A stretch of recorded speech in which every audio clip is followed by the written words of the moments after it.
class, we're now beginning week 3, and week 3 is going to deal with the problem of evil. Now, this is going to be the most significant challenge that theists, believers in God, have to face, and this is the major objection that you're going to encounter as you try to witness to others and even undergoing it in your own life. So it is the deepest and most widespread objection to the belief in God. We live in the 21st century. We have seen amounts of evil as were almost unimaginable in the past. We have great displays of what's called natural evil. Natural evil are the kinds of evils that are caused not by human beings but by nature itself. And to that you can speak in regards to toil, for example. Will be one aspect of that. Nature is not kind to human beings. We have to work really hard to be able to get the fruits of it. You have old age, which is something that goes through an natural process that we all undergo, the breakdown of your own body and their capabilities. Sickness, which number in the thousands, it's a constant ongoing battle, and then physical death. And then when those things get intensified, of course you have famine, plague, and warfare. So natural evil is all around us. Evil is the most mesmerizing of them all, of the problem of evil, because it affects our sensibilities. It's something that we're deeply affected by. It's not a theoretical problem out there. It's not something that is just for a few to contemplate. It is a very existential problem because we feel it within our own bones, including myself and you and every other human being experiences this suffering. And if you are not experiencing suffering, then someone who is close to you is experiencing suffering. And if that is not the case, then just simply check out the news and see what's going on in the world. And what you have is widespread misery and suffering everywhere. And so this problem of evil is really going to challenge you in understanding where your understanding of good and evil is. Because what is at stake here is, unless we give a faithful answer to the problem of evil, we as believers will continue to be relegated and ignored in culture. So what you have here is the problem of evil stated is the following. We believe as believers and theists that God is infinite in power and He is infinite in goodness. And so if you put those two together, then now you're going to arrive to the problem of evil. And that is, if God is infinite in power, then He could create a world without evil. There is nothing stopping Him. There's nothing greater than Him, nothing that can oppose Him. If God is all good, then He would create a world without evil. That would be the intention of a good being, to offer good to others. And so now put those two together, and the question is, if God is all powerful and He can do as He wishes, and He is all good and He will want good to prevail, then why is there evil? And this problem has been attempted to be solved in many ways that have been unsuccessful. So, for example, you can say, well, God's power is limited. Well, that's not a viable answer, because theists believe that God's power is infinite. So we can't compromise on the basic attributes of God. You can't say, well, maybe it is the fact that He is doing the best He can, but it's just too much evil in the world, or He is good, but we just don't understand His goodness. And so we try to somehow justify things like cancer and child abuse and other things that go on in this world that are despicable, human trafficking, and say, well, it is really not bad because God will use it for good. And so at that point, it just comes across as quite unsensitive and not legitimately addressing the problem. So the problem of evil is going to be a problem that is not just abstract. It is intellectual, because it's a problem for us as human beings. Dogs don't wrestle with it. The deer don't wrestle with it. The lion doesn't have an existential epiphany when it is hunting, then begins to question why is he doing this. But human beings have this unique ability of reflection, and we want to make sense of why it is happening. It is not so much a practical solution as to how to remove evil. It is not enough to simply cure cancer. The question is, why is there cancer at all? Why is there physical death? And so as human beings, we want the answer to be meaningful and to provide not just the how to remove it, but the why. And then we speak about it is not simply abstract, it is existential. It is in us, and it will over time kill us, and it affects us in our relationships and the many trials that we undergo. And then um, you have the idea of the three aspects of evil. It is intellectual, it is uh, existential, and then it is intuitionally opposite to what we'd expect. So that's the third component of it.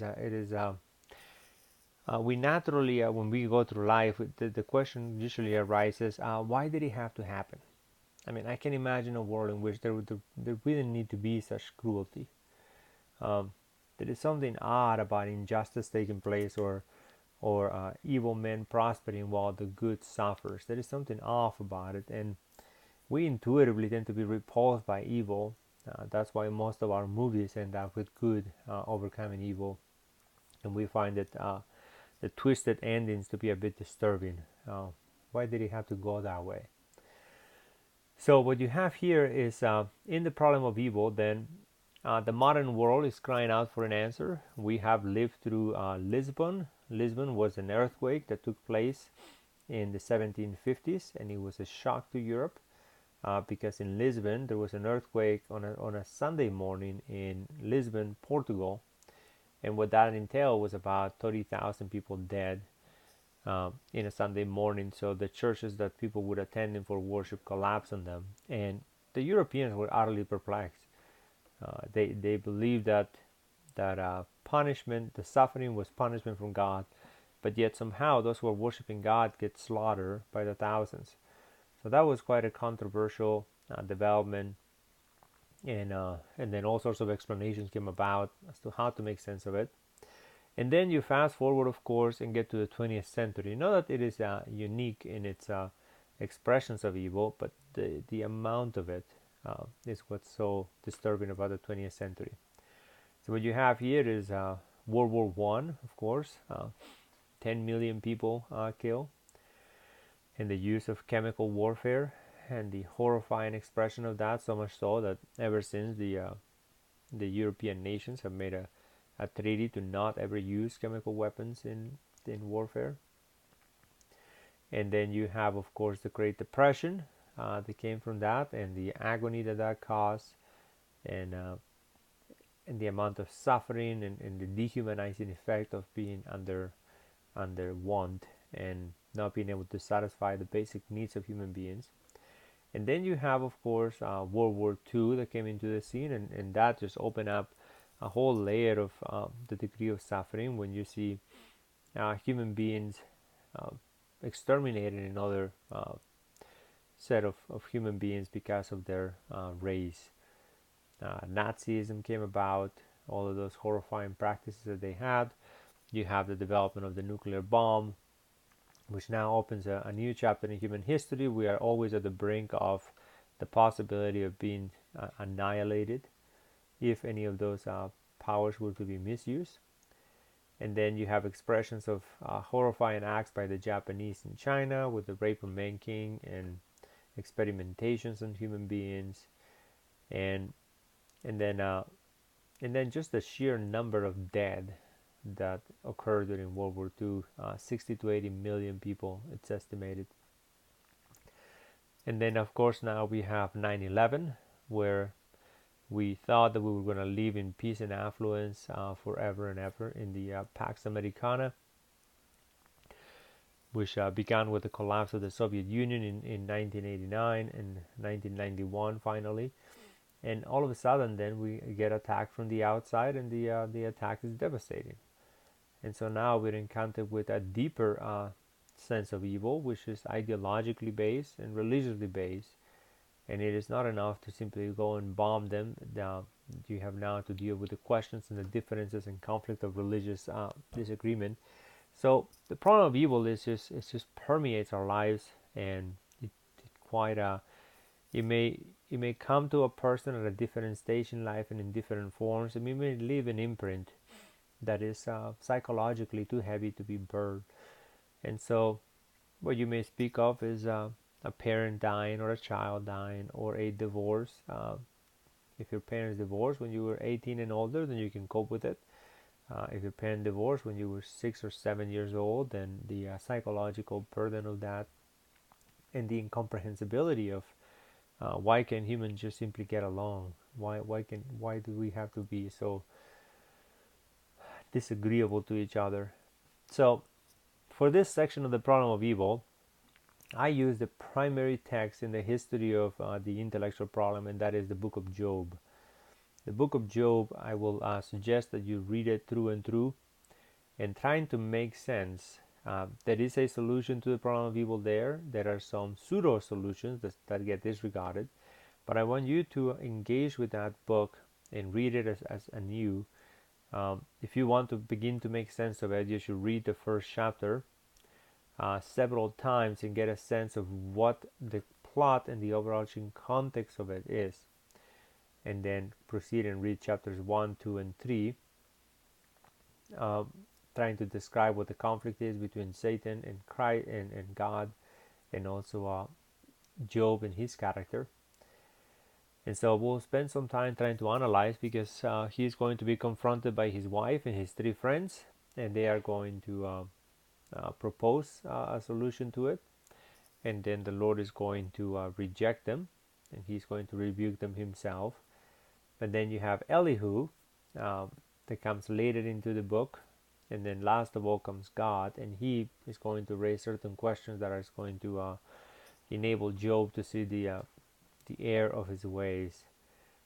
So I'll leave that for you to analyze and to try to get into and to make sense of. I look forward to your discussion questions on that section, because it is going to be quite a rich text. Put yourself in the situation in which Job is. Recognize that Job is not aware of what's going on in the heavenly spheres. He does not know that the devil had challenged God. He doesn't know. Job does not know that God has a guarantee upon his righteousness. So Job is left in the dark and having to reconsider what he believes. And then the magnitude of the atrocity that occurs to Job, the death of his entire state and family and health, and his wife's own reliance. It's too much for a human being to bear. But yet, because of that suffering, he is going to meditate on this problem at a level that none of us have done, and be able to pierce through that. And then at the end of the book, he will be able to say that I spoke without knowledge, and I heard of you with the hearing of my ears, but now my eyes see you, and wherefore I abhor myself and repent in dust and ashes. So keep that in mind as you examine this. I leave Job into your hands. Job is a unique story. It has never been played out again in human history. It is something that engulfed the entire heavenly spheres. God was involved in it, the devil was involved, and the entire heavenly host. So there is one event right there where God's goodness is being called into question by Satan, and the Lord is able to masterfully and wonderfully bring all this together for the praise of his glory. But it is for us to see it.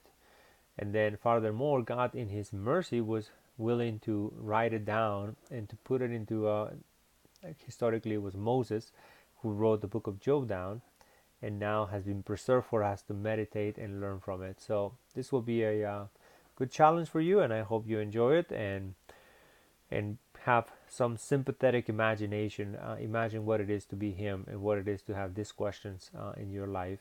And remember that these questions will arise in our lives in some point in our future, if you haven't already experienced tremendous amount of suffering.